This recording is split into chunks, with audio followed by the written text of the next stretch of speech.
माश के ऊपर फिर आपके जो सवाल लेंगे। बहुत शुक्रिया आपका। जी बिस्मिल्लाहिर्रहमानिर्रहीम। शुक्रिया जनाब। बेसिकली मैं कुछ स्टेटमेंट्स सुनी हैं जी और पढ़ी हैं, और वज़ीर आज़म साहब ने भी उसका जिक्र किया कि एक कैंपेन के तौर पे ये पेश किया जा रहा है कि जी पाकिस्तान डिफ़ॉल्ट करेगा। पहले था कि पाकिस्तान बॉन्ड पे नहीं करेगा, 2-3 महीने उस चक्कर में कौम को बिजी रखा, अब है कि डिफ़ॉल्ट करेगा, कुछ डिफ़ॉल्ट हो चुका है।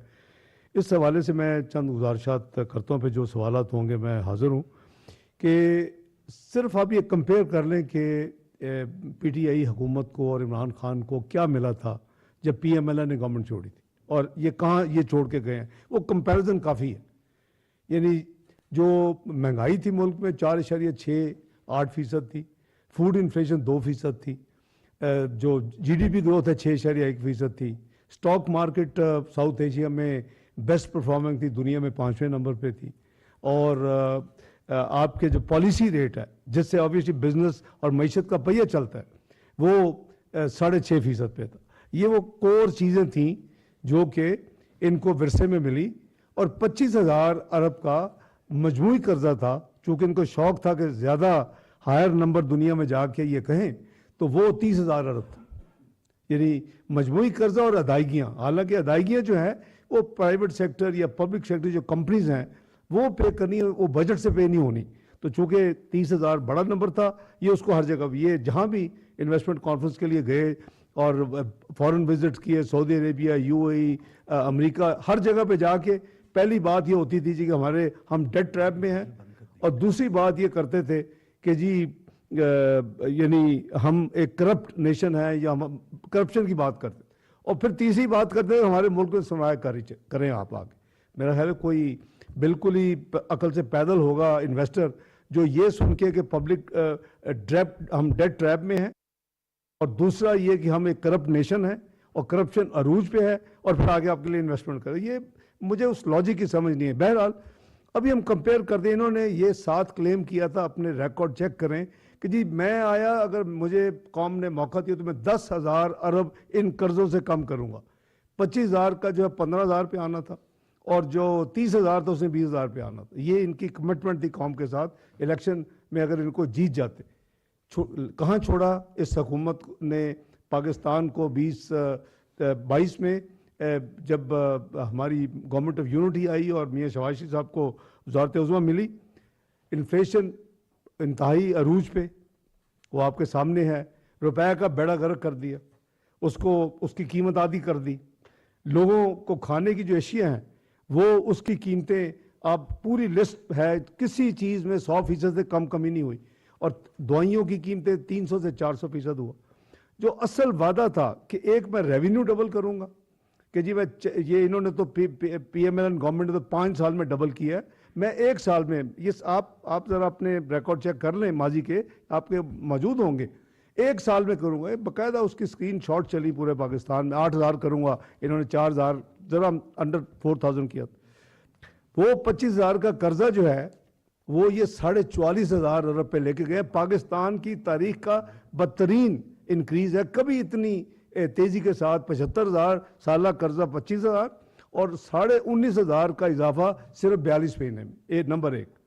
नंबर 2, जो 30,000 का कर्जा था वो ये 54,500 अरब पे छोड़ के गए, यानी 24,500 उसमें इजाफा किया। और जो रेवेन्यू का करना था, इनका कोई डिसिप्लिन नहीं था, कोई तैयारी नहीं थी। 1 साल इनको ये फैसला करने में लग गया कि जी हम IMF में जाएंगे कि नहीं जाएंगे। हमने तो दिनों में 5 दिनों में बजट दिया 2013 में आके, और 1 महीने के अंदर IMF का प्रोग्राम साइन कर लिया। तो ये अब ये जो रेटोरिक है ये हमें तो नुकसान पहुंचाने की, मेरा ख्याल है कि इनका ये शायद यानी इंटेंशनल या अनइंटेंशनल ये तो अल्लाह को पता है, लेकिन ये ज़रूर था कि हम बिल्कुल तबाही के दहाने पे खड़े थे। और ये बड़ा मुश्किल फैसला था मुस्लिम लीग नून के लीडरशिप से और मियाँ नवाज शरीफ साहब के लिए और शहबाज साहब के लिए कि जी क्या करें, क्योंकि आप सब जी शऊर हैं। लाइनें लगी हुई थी लंदन में टिकटें लेने के लिए, इनके सीनियर 3 लोग थे, सब कहते थे जी ये तो अपने बोझ में चंद महीने और गुजरेगा, लेकिन वो शायद चंद महीने के बाद point of no return Pakistan के लिए इकोनॉमिकली आ जाती, जैसी श्रीलंका, शायद इनकी किस्मत वो था। बहुत बड़ी कीमत अदा की और मुल्क सियासत को, जैसे अभी वज़ीर आज़म साहब ने कहा कि सियासत के ऊपर रियासत को तरजीह दी और उसके नतीजे में बहुत बड़ी सियासी कीमत अदा की। लेकिन कमिटमेंट्स किसने की थी? वो पीटीआई ने की थी, वो इमरान खान ने की थी। इन्होंने उन कमिटमेंट्स को पूरा नहीं किया। पाकिस्तान की क्रेडिबिलिटी को ये तबाह करने वाले आज जो मुश्किलात का सामना कर रहे हैं, ये जो इस हुकूमत ने आके, सबसे पहले तो वो उनकी जो कमिटमेंट्स को, ताकि IMF प्रोग्राम, देखें ये दुनिया में अब IMF एक फाइनेंशियल डॉक्टर के तौर पे माना जाता है। आपके साथ कोई दुनिया का इदारा डील नहीं करेगा, world bank, IFC, IBRD, Asian development bank, Islamic development bank, AIIB, जब तक आप ट्रैक पे नहीं होंगे। उस ट्रैक के लिए इन्होंने जो कुछ किया, जाते जाते जो लैंड माइन्स बिछाए, ना सिर्फ अपने कमिटमेंट पूरी नहीं की, जो कमिटमेंट्स की हुई थी उसको भी रिवर्स करके चलेंगे। उससे पाकिस्तान की क्रेडिबिलिटी जो है रोड हुई। वो हर चीज़ को वो शक की निगाह से देखते हैं। अभी जैसे वज़ीर आज़म कह रहे थे कि वो उनको, यानी वो कहते हैं जी हमें आप इंश्योर करें कि जो कह रहे हैं वो वाकई सच है, और वो वाकई अब करेंगे। तो ये एक हमारी बदकिस्मती है कि अभी अरूज पे सियासत, ये सारी वाइब्स इंटरनेशनल जाती है। अब इमरान खान को पता कि नहीं पता कि अमेरिका का या वेस्टर्न कंट्रीज का डेट टू GDP कितना है। डेट का नंबर is irrelevant, it is debt to GDP which means and which matters. वो अमेरिका का 110% है, यूके का कोविड के बाद 101% है, जापान को 257% है। I can quote dozen of countries जो डेवलप्ड हैं जिनके 100% ज्यादा है। वहां तो कोई पॉलिटिशियन या अपोजिशन उठ के ये नहीं कहती कि हम डिफॉल्ट करने लगे हैं। लेकिन हमें बड़ा शौक है, जब मुस्लिम लीग नून ने हुकूमत छोड़ी तो 62% डेट टू GDP, आज 72 है। तो what is the problem? Problem ये है कि अपने मुल्क को बदनाम करते हैं, और बदनाम करने की जो सर फहरिस्त है वो इमरान खान न्याजी साहब खुद हैं। अभी कल मैंने पढ़ा कि आपको पता चलेगा, सरप्राइज, अल्लाह न करे ये कभी पाकिस्तान अलग डिफॉल्ट नहीं करेगा। सारी 75 हमारी जो हिस्ट्री है उसमें कभी पाकिस्तान ने अल्हम्दुलिल्लाह बड़ी से बड़ी कमिटमेंट में डिफॉल्ट नहीं किया। मैं समझता हूँ कि बड़े बोल्ड फैसले पिछले 2 महीने में वज़ीर आज़म ने किए। एक कि हम पेरिस क्लब नहीं जाएंगे। भाई आप जाएंगे तो जाहिर है कि आप किससे बिजनेस करेंगे? हम बॉन्ड वक्त पे करेंगे। ये इसमें शर्तें लगी हुई थी, और ये कौम को ये बावर करवा चुके थे, ये पेमेंट नहीं कर सकेंगे।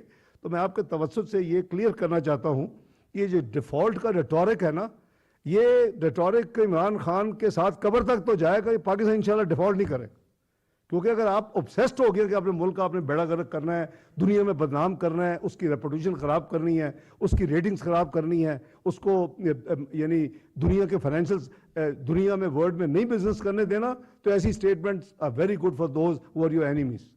तो मैं समझता हूँ कि हर एक को अपने मुल्क का पहले ख्याल करना चाहिए, और कोई ऐसी वजह नहीं है कि पाकिस्तान डिफॉल्ट करे। अल्हम्दुलिल्लाह ठीक है, ये नहीं है कि जैसे हमारा 2016 में हम बहुत ज़्यादा यानी कंफर्टेबल थे, आज तक भी वो रिकॉर्ड नहीं टूटा। $24 बिलियन के हमारे ज़खायर थे, हमारे करीबन ऑलमोस्ट उस वक्त के 5-5.5 महीने की इंपोर्ट का बिल हमारे पास फॉरेक्स रिजर्व थे। अब हम मैनेज कर रहे हैं चैलेंजेस, लेकिन ये चैलेंजेस क्या इस हुकूमत ने क्रिएट किए हैं?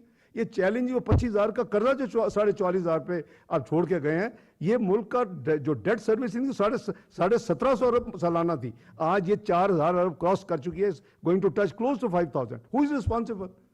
तो इमरान न्याजी साहब, आपने मुल्क को इस नैच पे लाके खड़ा किया है, और आप तो इन ए वे लकी निकले कि आप किसी को और पकड़ा के चले गए, वरना तो आपका वो अशर होता कि शायद क़यामत तक किसी का ना होता पाकिस्तान में। ये मैं समझता हूँ कि ये क्लाइमैक्स ऑफ इररिस्पॉन्सिबिलिटी है। उनको अपना सोचना चाहिए कि मुल्क को ऐसी स्टेटमेंट दे के क्या खिदमत कर रहे हैं एज अपोजिशन में होने के हवाले से। तो ना तो मैं समझता हूँ कि हमें कोई डिफॉल्ट का को वरी है, हम ठीक है मैनेज कर रहे हैं। चैलेंजेस देखें, आते ही पहले उनकी चीज़ों को सॉर्ट आउट किया, अब एक कुदरती एक आफत आ गई, फ्लड जो है कैटास्ट्रोफी आ गई, वो इस हुकूमत ने किया। इतने वसाइल की कमी के बावजूद ऑलमोस्ट 90 अरब 70 कैश और 20 अरब NDME के जरिए खर्च कर दिए, और आगे कमिटमेंट है कि ये रिकंस्ट्रक्शन रिहेबिलिटेशन करनी है। तो बात ये जी कि इंशाल्लाह मैं आपके तवज्जुह से ये ज़रा क्लियर करना चाहता हूँ कि ये जो डेट का रेटोरिक है ये बिल्कुल गलत है। इंशाल्लाह ना पाकिस्तान ने कभी डिफॉल्ट किया है, ना इंशाल्लाह पाकिस्तान किसी ऐसी चक्कर में है कि डिफॉल्ट करेगा। बहुत शुक्रिया।